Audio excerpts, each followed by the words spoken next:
Yo, what is up guys? It's the Goblin and welcome back to another Fortnite Battle Royale tips and tricks video. In tonight's video, we are going to be talking about 5 tips and tricks that will make you a Fortnite god towards the end of Season 9 and even going into Season 10. These are tips and tricks that I think apply probably mainly to solos, but to pretty much every game mode across Fortnite and whether every console or device that you play on. These are more general tips and things with decision making and being a smart player, because it doesn't all come down to technical skill, which is developed by just playing, practicing, and stuff like that. Decision making, making the right choices, it can really make the difference between a good player and a great player, or a bad player and a good player. So that's what we're going to be talking about in tonight's video. If you guys could smack a like, let's go for 720 likes. Smack that like button. It takes a millisecond. I would very, very much appreciate that. Also, subscribe to the channel if you guys are new and not already subscribed, and let's get right into it. So the gameplays you'll be seeing here, the first one is just me sweating a little bit with the soccer skin for a nice little win, and then you'll just see another victory royale a little bit later. But we're talking not specifically about this gameplay,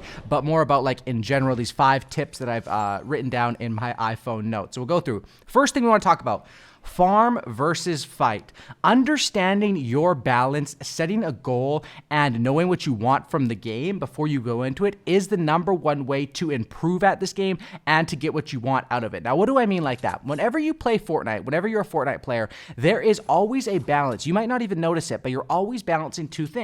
Farming, which is hitting trees, hitting other things to get your mats, as well as looting. I include looting within the farming. So basically, getting your supplies through natural processes, picking them up off the map or farming them off the map. And then the other side you balance is fighting. And of course, with fighting enemies, you can lose some of your resources, but you can also gain a plethora of different things, because when the enemy dies, you get all their stuff, of course, right? So you're finding your balance between those two is really, really the way to go. And it will help you understand and get what you want out of the game. If you just want to get better and you just want to play for kills and improve as fast as you can, definitely play in high tempo, rushing every player would be the way to go. If you want to play and you like getting action, you want some kills, but you still want to play smart, then play an aggressive, more early mid game, and then balancing it out, farming up, and sticking more safe towards the end game could be your strategy. But understanding that is the major key, and knowing when you go into a game, don't just go into the game to go into it. What are you trying to do? Are you trying to just get a win this game, regardless of how many kills you get? Are you trying to just get as many kills as you can? Are you trying to get a 10 kill win, an 8 kill win? Have a goal and understand that balance of fighting versus farming is something that is probably the most important in decision making, and is something that you should always be thinking about if it comes down to winning the game, because farming, I'm including looting within farming, but farming and looting, those things are so important towards winning the game. It's absolutely unbelievable, because the enemies that you fight, it's sort of, you don't know what mats they're going to drop. And when you go and you loot buildings, you don't know what's going to drop there. But when you're smacking trees, you know exactly what you're going to get. Coming in with tip number 2, what I want to talk about is the 5th slot, or the sort of utility slot utilization. I guess I could say. That was sort of a bad way to say it, but what I mean by that is utility items. So for the most part, we will have usually 2 to 3 weapons in an inventory, right? Sometimes you might have double heals. You probably have 1 to 2 heals, or different things like that. But the utility item and punishing and making the most of, basically abusing the advantage that you have over other players, is such a big key. So what do I mean by these utility items? Now, I mean things like a glider, like a stink bomb, like an RPG, like a heavy sniper. These are the sort of items that pretty much every player going into mid to late game has: a AR, a shotgun, they may or may not have an SMG, but these are the things that you really, when you have them, you have to maximize and use to your advantage. So when you have the glider redeploy, and you want to get as many mats as you can, you want to play sky bases, play that up there, and sort of abuse it, maximize your boost with that. When you have stink bombs, you want to stack up as many as you can, probably stack up 6 of them, save them until you get an enemy weak, they're boxed in, you just start chucking those. Those are usually free kills. Coming in with the RPG. The RPG is another thing that it's kind of a bit slower now than it was in the past, and it's not used as much, but it can still be effective, and actually can even be a little bit more effective nowadays, just because of how uncommon the RPG is. People don't expect it as much. Another thing is like a heavy sniper, sniper or a flintlock pistol. Those are weapons that can be used not just for the single goal of killing people, but the heavy sniper is fantastic for breaking into defensive players 1-by-1s, which is probably the best for doing that, and the best method of doing that, of course, because people probably don't even know you have that sniper going into it. And the flintlock can save you from fall damage and can also be used in great combos with different weapons. So really maximizing and using everything that you have. Not every game. Some games you might just have 3 weapons and 2 shields, so you have nothing to maximize there. But when you do have a glider redeploy, or you do have a stink bomb, or you do have a RPG or heavy sniper, think about that and understand your advantage. Most other people don't have that, and you have to be able to surprise players with it and use it as an advantage, all right? Coming in at tips and tricks number 3. And by the way, I like doing these videos where I go through like 5 direct tips. If you guys or girls have any questions or anything that you want, like a specific, let's say you lose every shotgun fight, or your AR aim is garbage, or I suck at building, or I can't do 90s, or whatever it is, let me know in the comment section down below. It doesn't even have to be something that you're struggling with or sucking at. You could say, hey, I'm so good at this, how can I get to be amazing at this? You know, let me know in the comment section down below if you guys have any sort of questions or tips and tricks you want me to cover in future videos, because I definitely will be reading those, and you know, if there's any great ideas in there, responding to those comments in a future video, you know, giving tips and tricks and stuff. Anyway, tip number 3, boxing in and buying time. Now in this meta, the Fortnite is constantly evolving. If you were a first-time player nowadays, it's tough. It's tough. If you're a first-time player back in the day, it really wasn't that tough. I remember like one of the first games I played, I landed like, Greasy Grove. Greasy Grove throwback, and I killed like 6 players who just all had the pickaxe because it was so easy back then. No one knew what they were doing. Nowadays, everyone knows what they're doing, right?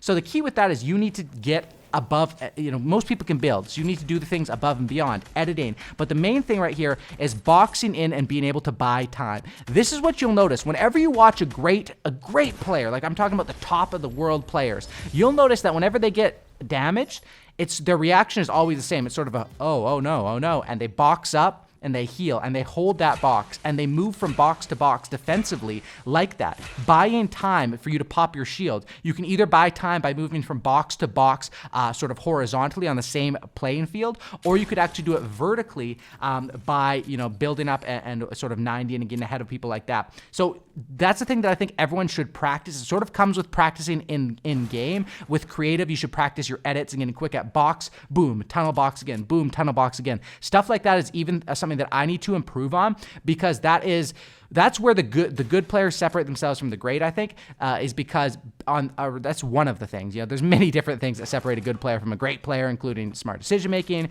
good aim, quick editing, just many different things like that. But I think that can be a major key in understanding what to do when you are under pressure, when you are on the defensive. Is it's pretty obvious and easy what to do when you're on offense. If I just hit this guy for 190 with the blue pump, I'm gonna push him. But when you're on defense, like look at this, I'm running away from this guy right here. You get into, oh my gosh, that blue pump is nasty though, by the way. Drop a like for that. That thing is nasty, 200 to the head.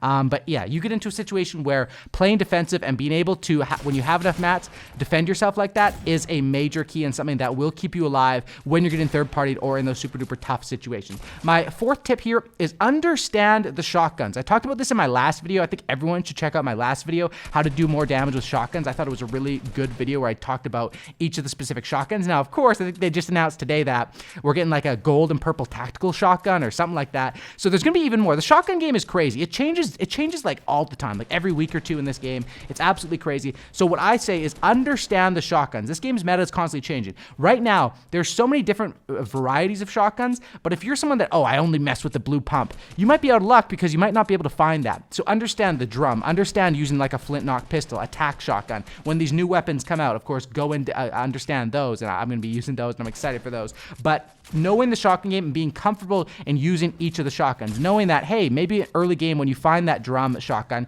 that has a use, but late game when you find that, you probably don't want to use it because you won't be getting into those close range engagements. Every shotgun in this game has a use, and you need to understand and be able to be comfortable with any of them. Coming in at the number 5 tip, which is kind of perfect for this gameplay right here, the mat count towards endgame. So right here, I sort of run out of mats going into this endgame, but that was because I was fighting off so many people. I think I let like 6 kills and I ended up with 9.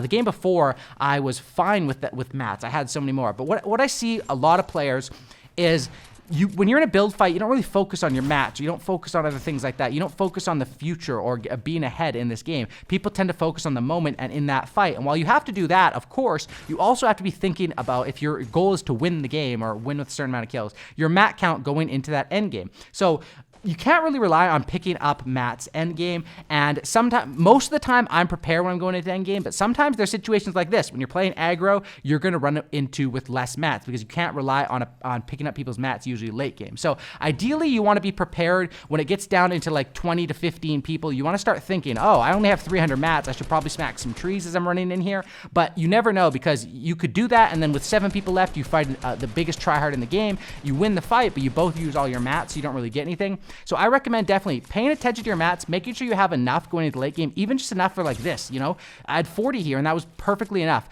Use every mat to its last capability. I used what I had, and I used everything to get that win right there. And if you have 3,000 mats, build like crazy, especially if you have a glider redeploy or different things like that. But keeping track of your mat count going into late game and understanding, okay, I have 3K mats, so I can play this kind of reckless, or I have 200 mats, so I'm going to sort of hide in the trees, move slowly, play low ground like I did right there. But ideally, you want to be prepared with mats beforehand if that is what you want to do. But of course, you can't do that every single game. There's randomness and there's complete RNG, and you never know what's going to happen. That's what makes Fortnite so great. Thanks for watching, guys. Drop a like, subscribe. Let me know any comments you have down in the comment section down below. Anything about Fortnite you want help with improving, you want me to talk about in a tips and tricks video or something like that, smack that like. Let's go for 720.